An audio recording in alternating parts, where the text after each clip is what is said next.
തുടങ്ങിക്കോളാം. പ്രാർത്ഥനയോട് തുടങ്ങും.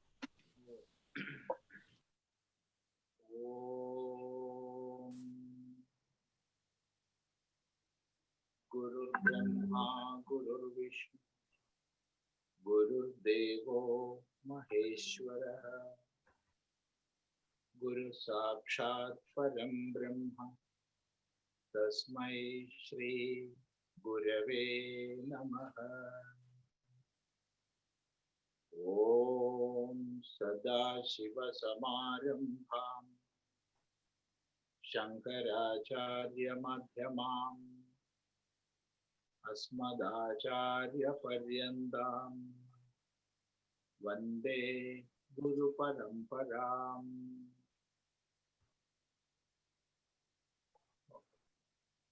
നമസ്കാരം സ്വാമിജി. രണ്ട് കാര്യങ്ങളാണുള്ളത്. ഒന്ന് Today is Saturday.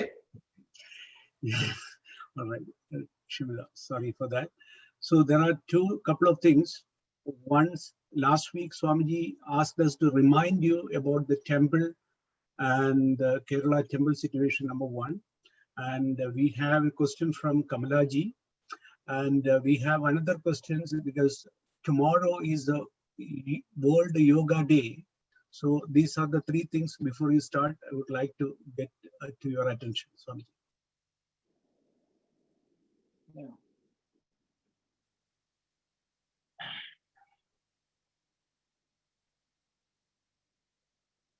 First thing is, tomorrow is June 21st, and since 2016, June 26th is considered as the International Yoga Day.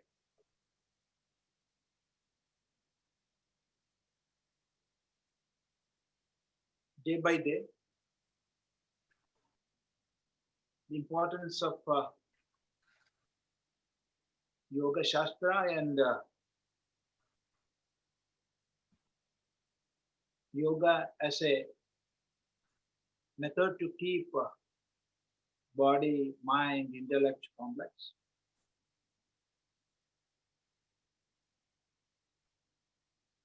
In a way, as it help to control our senses, to control our mind, to sharpen our intellect. In all these ways, yoga is helping. And as a Shastra and as a practice, it is spreading all over the world in a velocity which is above our imagination. Nowadays, especially in the days of this COVID-19, people are realizing its greatness.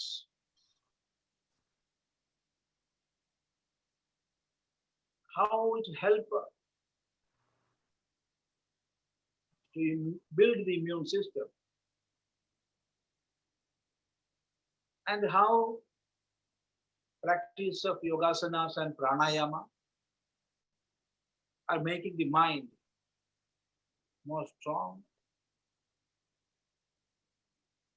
and making the intellect sharp.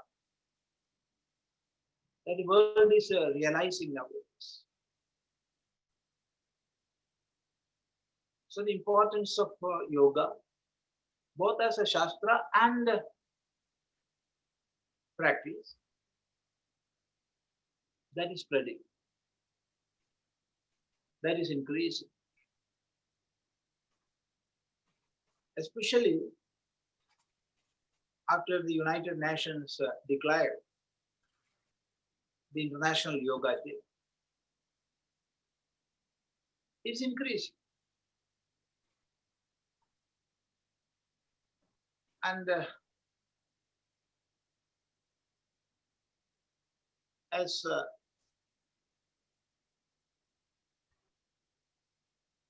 Indians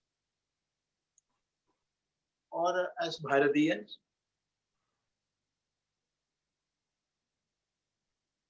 It's a more broader word than India. Because wherever you are, whether you are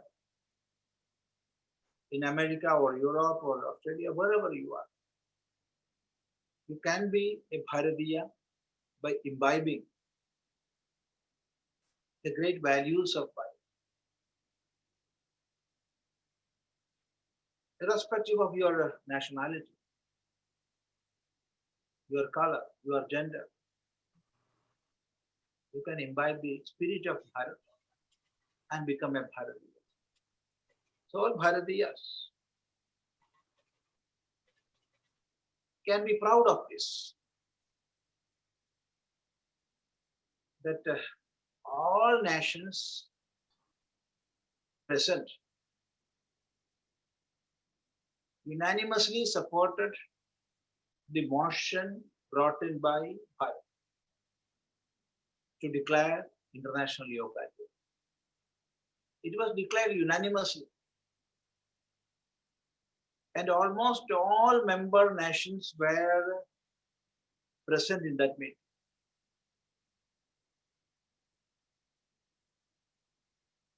It is a matter of happiness and pride for us. So this opportunity we got from the international community,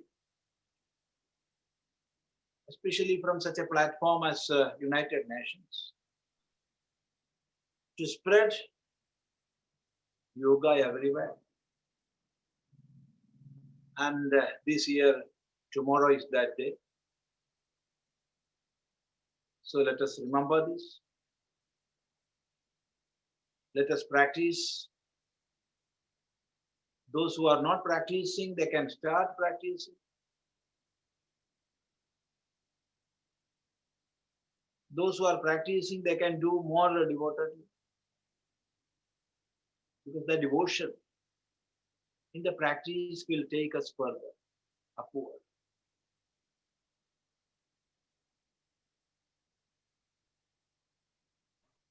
As far as sadhana is concerned, there are three aspects which will take you up.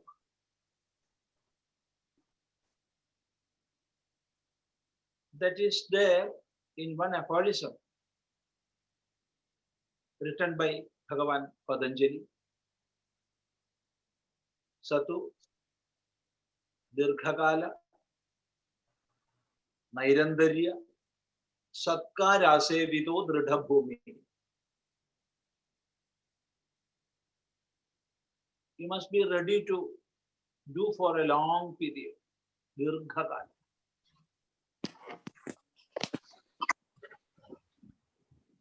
Then Nairandarya, without break. An unbroken practice must be there. Then Satkara Bhava. That is with that much love and respect you have to do. Whatever be the sadhana we are doing, we must do as if that much loving and respected person is visiting your house. Then how you will welcome him? In the same spirit, we have to welcome and we have to do our sadhanas. If these three aspects are well addressed, there is no doubt we will go higher and higher in our sadhanas. So, as tomorrow is the yoga day, we can submit ourselves before the teachings of our acharyas, and we can devote ourselves for this practice along with the study of Yoga Shastra. So let us remember and let us spread the message of yoga, the harmonious message, the holistic outlook, and making mind pure, intellect sharper. All these things are coming in the transactional plane, not in the ultimate plane. In the ultimate level, yoga is not for that, or yoga is not that.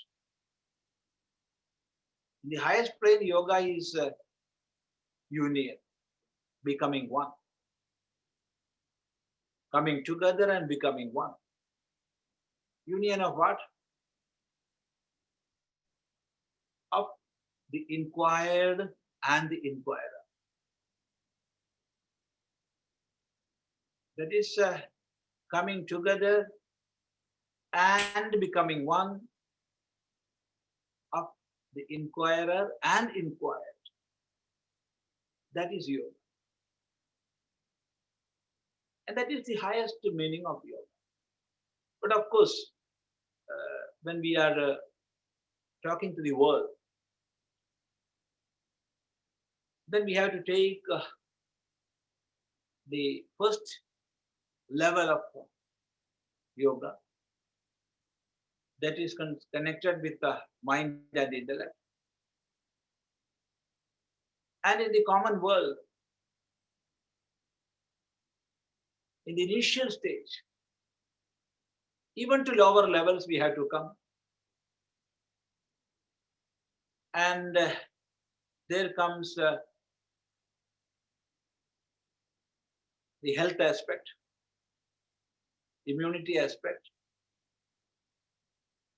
lifestyle diseases, and all these things. So begin there, start with that. And we can attract the common people, general public, to the study and practice of yoga. And of course, if they are doing the practice, if they are practicing, definitely that yearning will be there within. They will have to attend the call that is coming from within. And they will go more and more deeper and realize the inner meanings of Yoga Shastra and the real benefits of yoga practice. So let us spread the message of yoga as much as we can. And it's a real blessing that now we have one international day devoted to Yoga Shastra and yoga practice. We can make use of that. We can spread the idea everywhere. So that is what we have to remember on the eve of this International Yoga Day. Namaste. The next question is from Kamalaji. Kamalaji. I think last week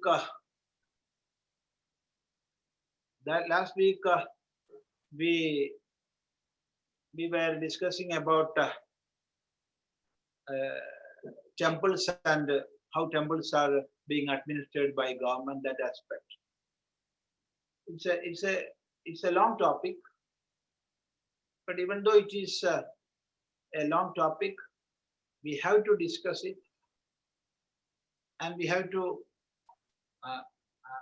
understand, recognize the realities. Hello?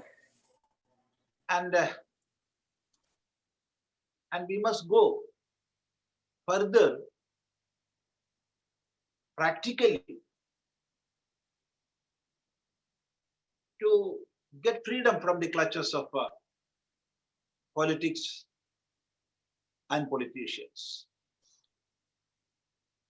That's a big topic, and it is most relevant now. I think we can discuss that now. What's your opinion? You're okay, Are you Swamiji? hearing well? Yeah, we can hear you. You can definitely we can discuss that. Sure. Yes. Thank you. And this is not a thing to discuss and stop. This is a thing to discuss and act. This discussion we have to spread worldwide amongst Indians, or more specifically believers in temple worship, who are living all over the world. And they must realize what is the condition in India. So nowadays, we are seeing government is interfering in the matters of temple administration, temple management, and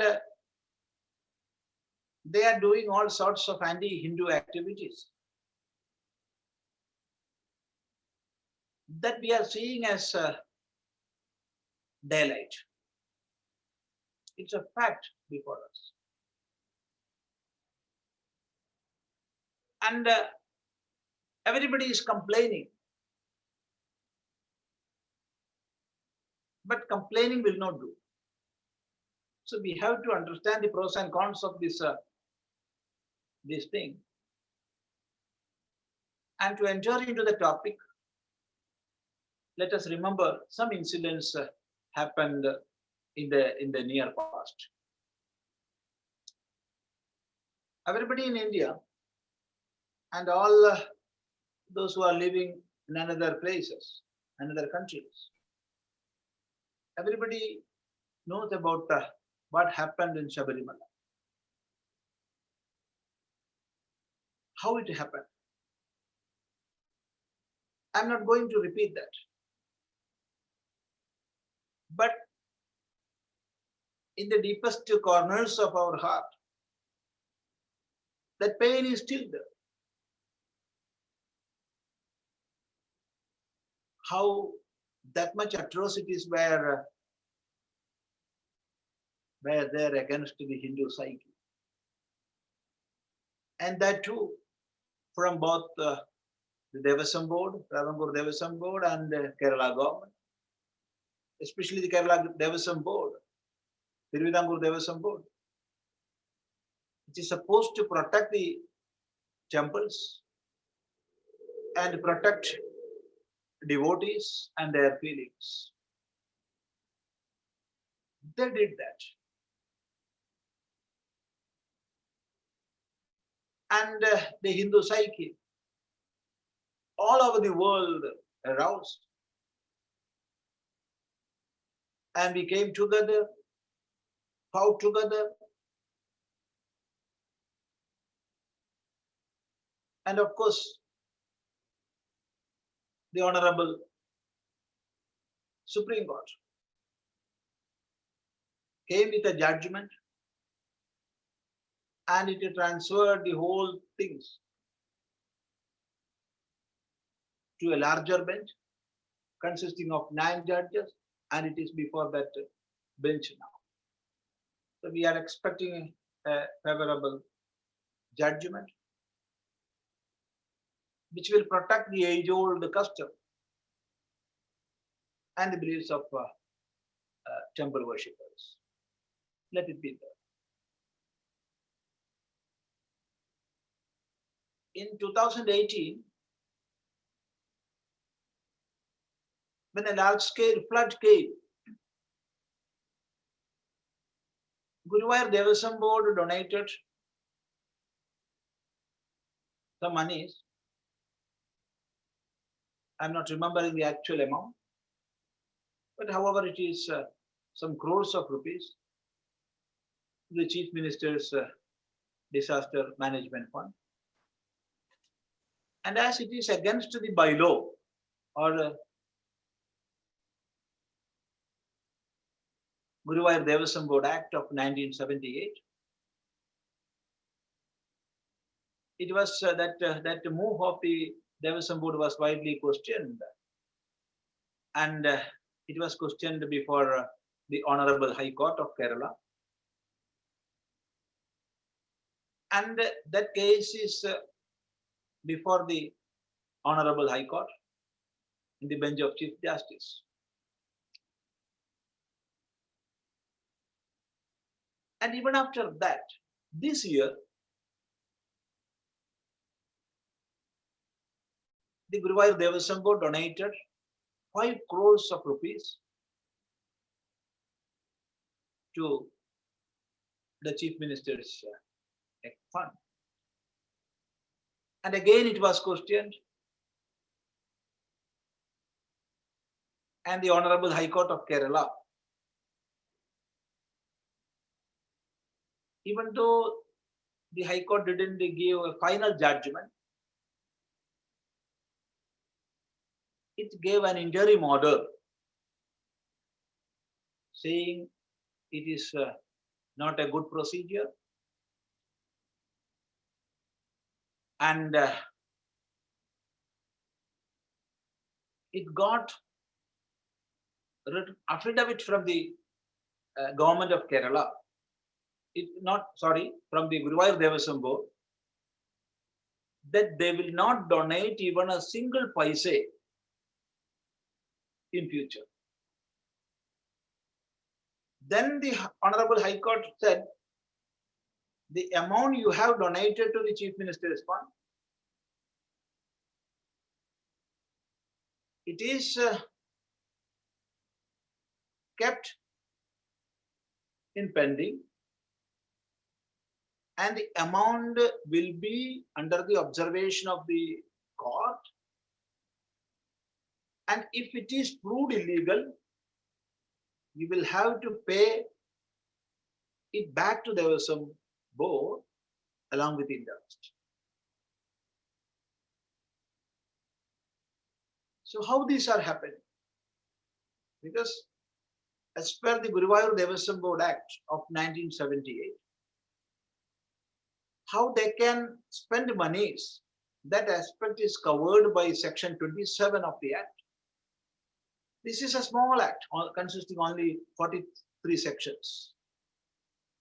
And section 27, it covers the matter how Devasam can spend monies.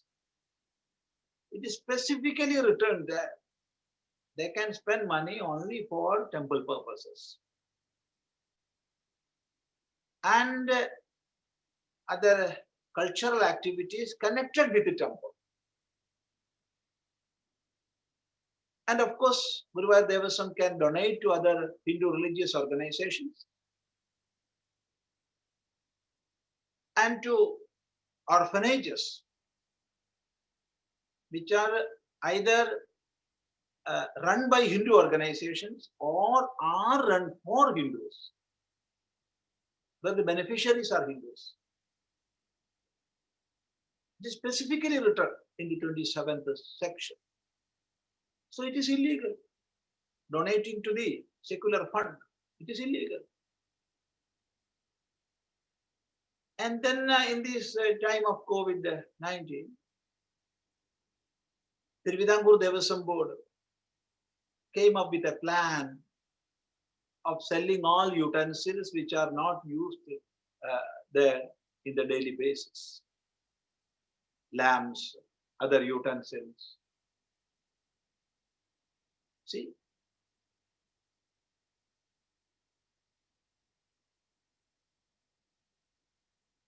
Utensils and lamps made of bronze, gold, copper. If you are weighing it and valuing, it will be entirely different from the value it have as antique, things of antiquity. So such malpractices and irregularities, how they are happening. And the same Tiruvidampur Devasam Board came with another plan. That is to cultivate vegetables, cereals in lands which are there around temples, barren lands. So there is a very hidden agenda behind that. Because even now, lakhs and lakhs of acres of land were taken over by government, and temples have always stories of losses. Always stories of losses temples have to speak of.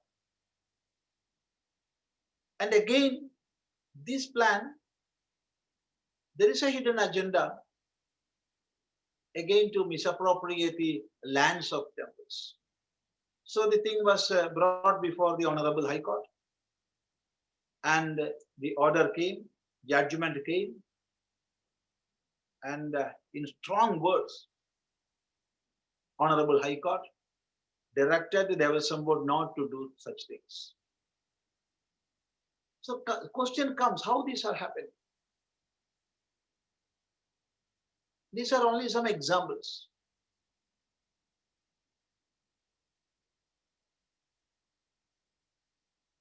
Devasam Board of Tamil Nadu, that is Hindu Religious and Charitable Board, they asked many temples to compulsorily donate to the Chief Minister's fund 10 crores of rupees. But there also Madras High Court cancelled that order.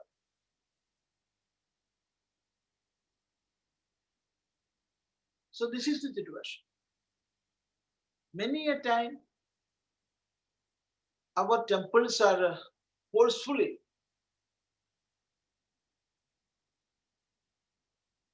taken over by government, and it is according to law. It is according to act. It is there in the act.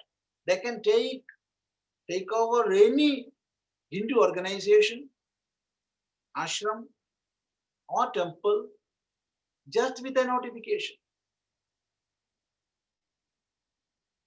So what we have to understand, and in what we have to be united is, this must be stopped at any cost. Because this is anti-Hindu, this is anti-national, and this is against the very spirit of the Constitution. Because the Constitution of India,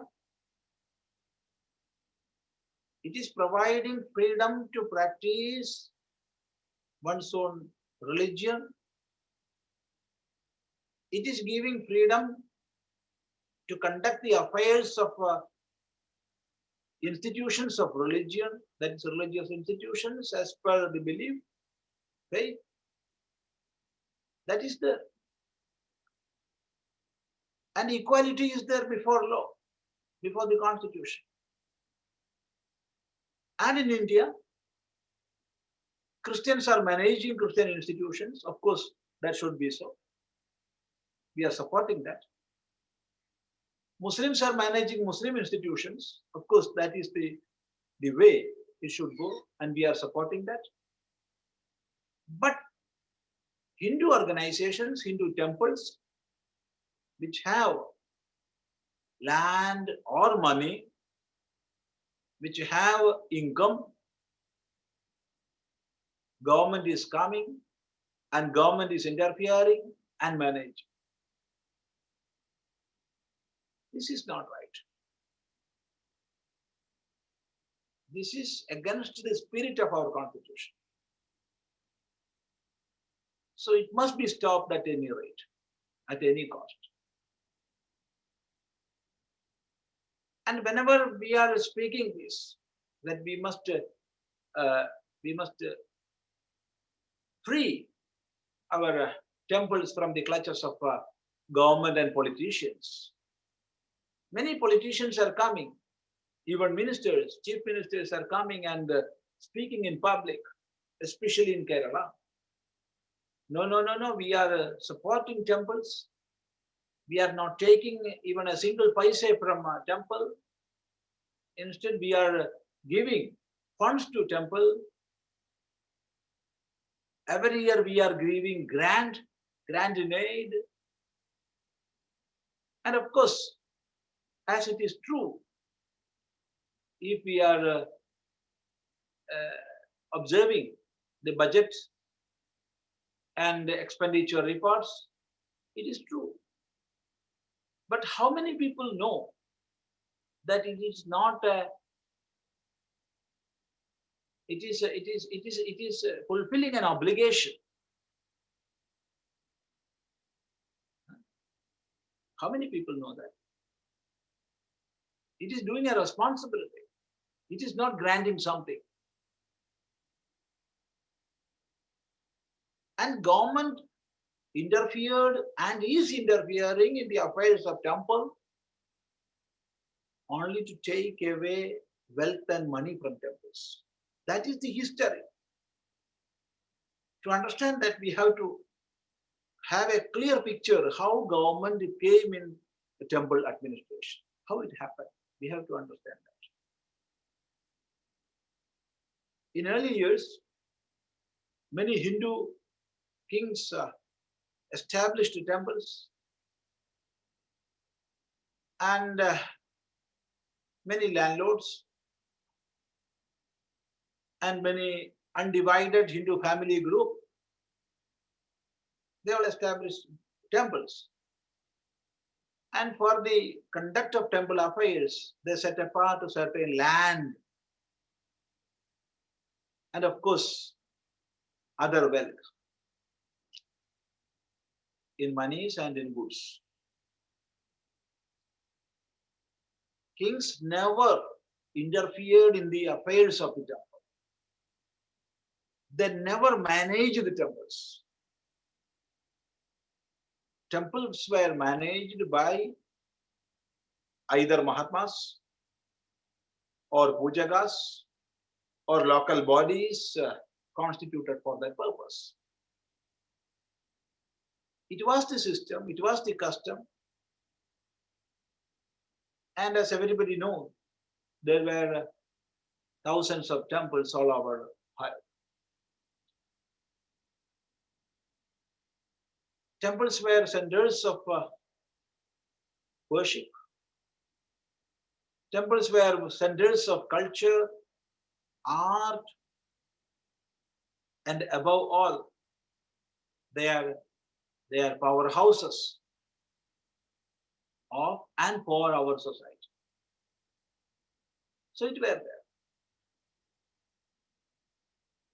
Then the political situation in the Travancore state was not that much good in the early 80s.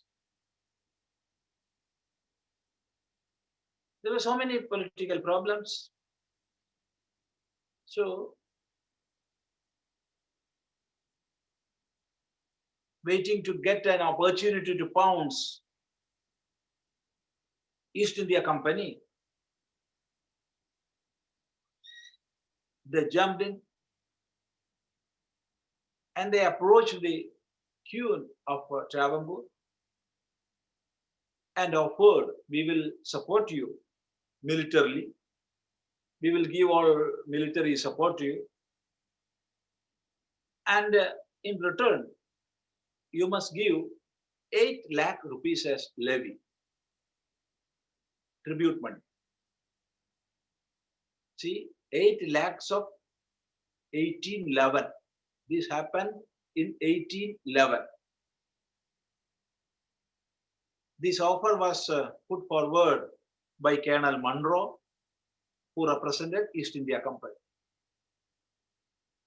Then Queen said, no, we cannot afford 8 lakhs rupees. But at the same time, we want military help from you. Then Colonel Munro advised the Queen, why can't you control the affairs of temples? There are immense wealth in temples. Why can't you take that? And this Colonel Munro of East India Company was appointed as the Regent Diwan of Tiruvidampur, Travancore. And as the Regent Diwan, he took over almost all temples. Not all temples, but those temples which have landed wealth, which have much cash and gold, that is wealth. That is how temples came under government control. This was the first instance. So, to take monies from Devaswam, we started.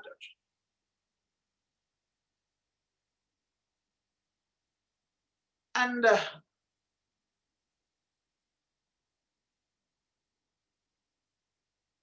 British government, they took over the administration from East India Company, and many parts of India, it came under the British control. And seeing the richness that is getting from temples, they came with many legislations to take over the affairs of temples. And British government, they started controlling, managing, administering temples. Then from Christian community, much criticism came. It is not good for Christians to manage Hindu temples. See the pity. Hindus didn't complain. There was no complaint at all. And what British government did, they came with an enactment, and it was Madras Religious and Charitable Endowment Act. Both Muslims and Christians, they stood together against this enactment. But the Hindu society was sleeping there. It was not at all concerned. So that much resistance came from Christians and Muslims. And the British government was forced to change this enactment. They changed. And that is how Madras Hindu Religious and Charitable Endowment Act came into existence. And the whole temples in the province of Madras came under government control. And temples in Kerala, that is the Malabar district, and that of Karnataka, that of Tamil Nadu, some parts of Andhra, and of course some parts of Odisha. All these came under government control through this enactment. And slowly the British government started writing such enactment in other places. And in many parts of India, temples came under government control. In 1947, as per the Indian Independence Act, India was declared independent. But there were no changes in rules and other legislations. And in 1950, we became sovereign, democratic republic. As per the constitution, we approved in 1949. That is November 26th of 1949. And as per that constitution, we became union in 1950. But even then, there were no changes in the legislations connected with temple administration. It remained the same. Muslims were managing Muslim institutions. Christians were managing Christian institutions. And Hindus were deprived of that. Then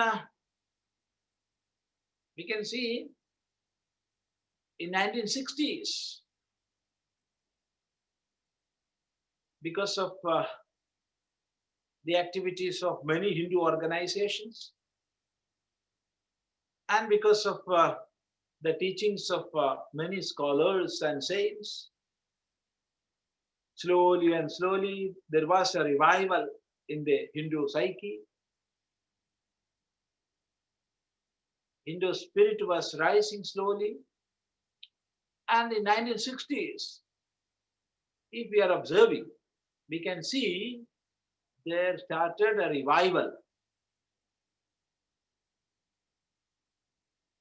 And many renovation activities started to renovate temples.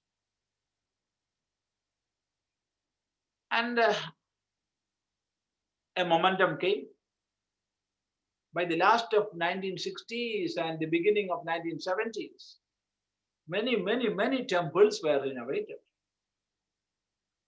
By this time, what happened? See, now we are focusing on Kerala affairs. In 1964, Land Reformation Act, Kerala Land Reformation Act came into existence. And because of this act, temples in Kerala lost lakhs and lakhs of acres of land.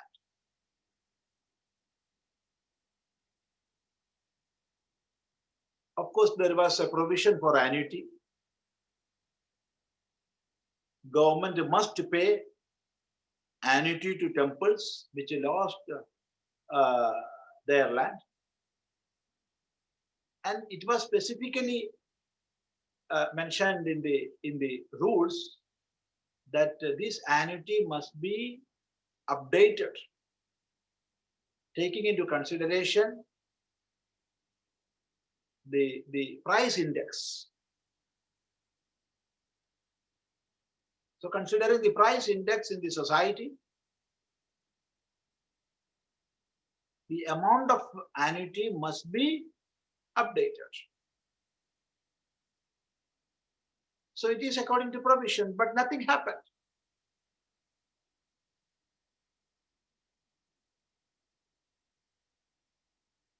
So long stories of losses.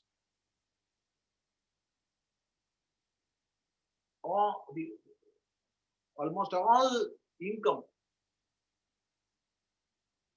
99% of temple income was stopped. Because in those days, temples were having not that much income or that much donation from public. Public contribution was not that much there. Temples were relying on income from land, and practically it is stopped. Still, many temples had forest lands. They were getting income from forest. And in 1971, government of Kerala came with an enactment called Kerala Private Forest Vesting and Assignment Act of 1971. The whole of temple forest belonging to deities, all this land were confiscated practically without a single paise of compensation. Because as per the Forest Vesting and Assignment Act, not a single pai should be given as compensation. So without a single paise of compensation, government took over all forest land. Many lakhs of acres were taken. So, but Gwalior Rayons questioned this act, and this act was scrapped. Then the Kerala government, with an appeal, went to Supreme Court, and Kerala government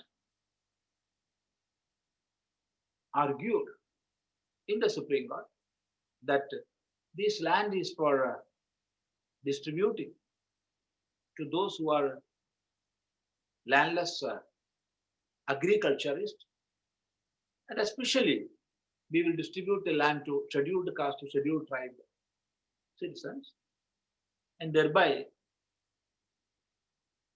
they can be helped. Then the Honorable Supreme Court allowed that act, and specifically Supreme Court in its judgment wrote, within 2 years this assignment must be done. If it is not done within 2 years, previous owners will have the right to ask back. But nothing happened. Nothing happened. And there was another enactment in 1980 by the central government that all forest land in India were nationalized. So practically the 71 Act, it was annulled. And the 80 Act, by that 80 Act, no forest land can be distributed or converted to agricultural land. So the purpose of 71 Act was failed. However, by this enactment, temples lost again. Then the Honorable High Court in 1991 gave a judgment, and in that trial, Honorable High Court asked the government, how much money you are getting from temples, temple forest land? And it came to many crores of rupees every year. Are you giving to temples? No. So that was the order. And the Honorable High Court ordered another thing also. It ordered, you must update the amount of annuities givable considering the price index, and you must give to temples. It will come to many crores every year. And see, when Cochin and Travancore states were united, and United States of Cochin and Travancore came into existence in 1949, there was a covenant signed between the kings of Travancore and Cochin. And as per that, 51 lakhs of rupees must be given to temples every year by the government. The central government also was a signatory to that covenant. You just calculate how many crores will come every year. And so we must realize the amount government is giving to temples is not, it is not an act of beneficence, but it is fulfilling an obligation. So government is giving nothing. Government is taking away. How? Some may ask, so no, Swami, government is not taking monies from the temples because Devasam fund is kept intact. The reply is, the amount of Devasam fund is deposited in government treasuries and the cash flow is with government. Even though the account is separate, cash flow is with government. And not only that, the High Power Commission appointed by the Honorable High Court of Kerala, it specifically, that commission wrote in its report, and that is the urgent necessity to protect temples in Kerala is complete depoliticization. Government must not interfere in the affairs of temples to protect their political interest. So, persons known to be political party members or activists must not be elected to Devasam boards. That was the recommendation of a High Power Commission. And what is happening now? All Devasams are filled with the politicians. Government is nominating them. The party which is ruling, they are filling the Devasam board with their party members. That is happening. So this must go. And there is another main thing. In 1976, when there was national emergency in India, when almost all leaders of opposition parties were arrested and were in jails, either in prison or under home arrest. Practically, there was no parliament, constitutionally valid parliament, because the period for parliament is, Lok Sabha is 5 years. And in 1976, by 42nd Amendment,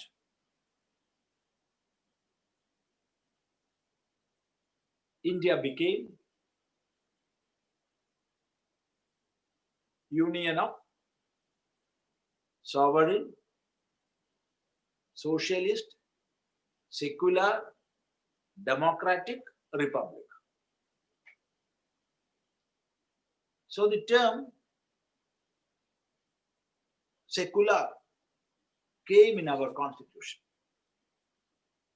There was no such a term as a word, such a word in the constitution before. Great men like Ambedkar, who were behind the making of the constitution, they didn't write that. But in 1976, when there was practically no opposition leaders, there was no freedom of press, this secularism was inserted in the constitution. And when a country becomes secular state, how it can control the affairs of one religion? If it is controlling the affairs of Hindu religion alone, how it can be called secular? This is the question. If it is secular, it must not administer, control the affairs of one religion. In two ways it can act. It can nationalize all religious institutions, that is one way, or it must not touch any religious institution. But in India, what we are seeing, other religions are functioning as per their belief, and Hindu institutions are under the control of the government. So this Inequality must go. This is a reverse discrimination, which must go. This is against the spirit of the Constitution. This is against the spirit of Bharat. This is against common justice. So it must go. So we must come together. We must create a platform to question this in the Honorable Supreme Court. 1. 2, we have to do all activities that we can to spread social awareness regarding this inequality, injustice. We have to organize massive programs to awake our general public.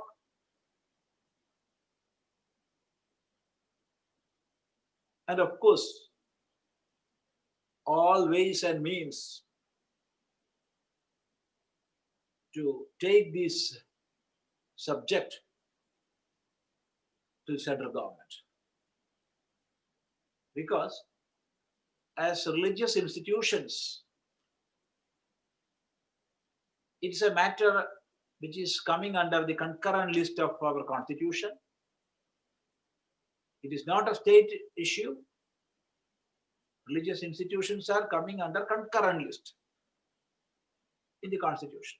So central government can easily make an enactment to free all temples. And the ground is very clear, because Christians are managing Christian institutions, Muslims are managing Muslim institutions. Why not Hindus?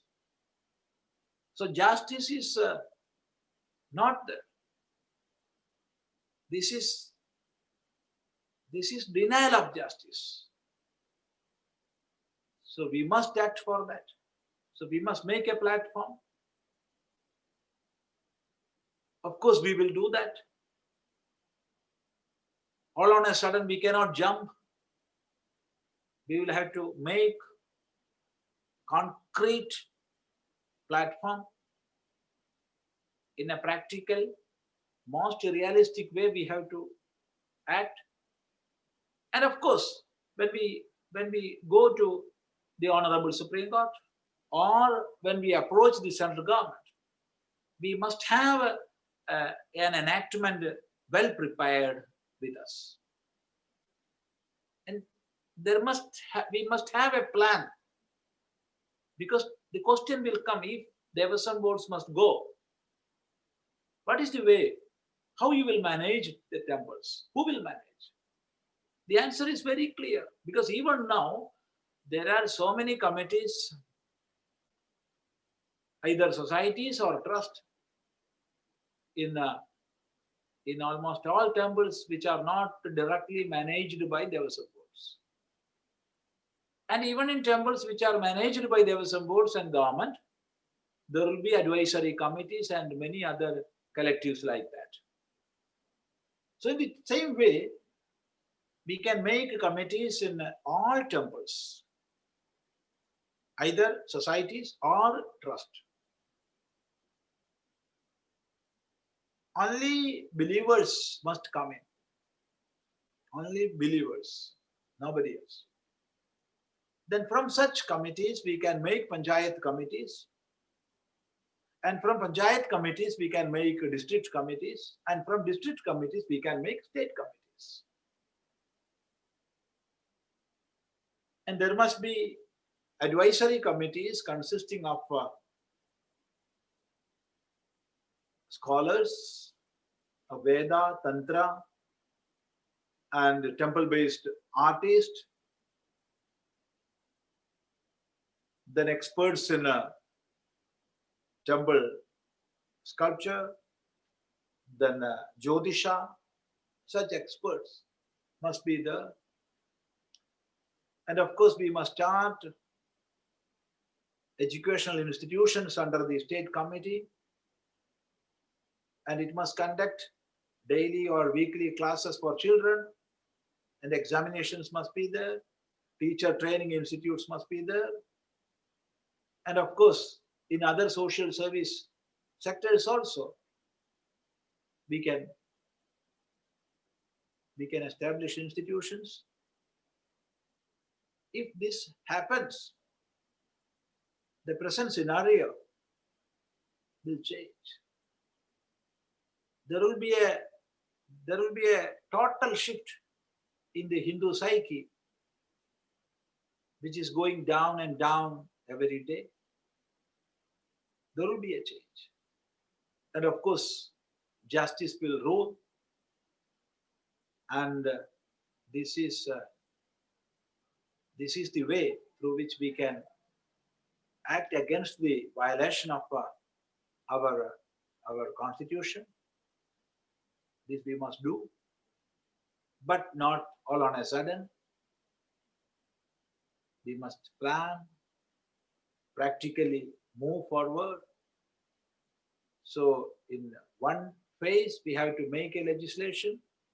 In another phase, we have to create a public awareness. And the third, legal activities. And of course, approaching the central government.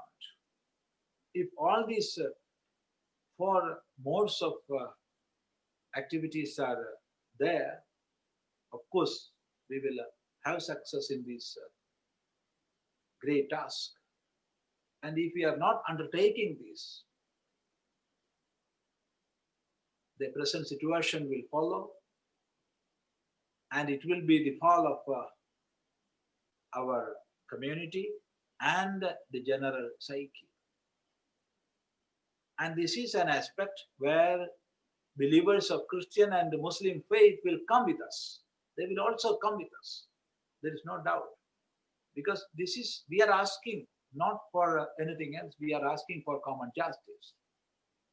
We are asking for protection of faith. We are asking for what the Constitution is offering. So we must work for that. We will, and we must swear. We must come together. And this matter, not all these things, I have written an article in Malayalam and English. And it is available in the Facebook page of Swami Chidananda Puri. Everybody can go in that, and you are free to download it and spread as much as we can, because this awareness we have to create. That is the first thing. So come together, be united. And anything, any question regarding this, you can ask next week, because this is a topic on which discussion must happen. And we must have a clear picture with it. So today, there is no scope for any other questions, because even now it is 6 minutes. I have taken more than the scheduled time. So we can stop today now. Namaste. Om Sarve Bhavantu Sukhinah Sarve Santu Niramaya Sarve Bhadrani Pashyantu Ma Kaschid Dukkha Bhag Bhavet. Om Shanti Shanti Shanti.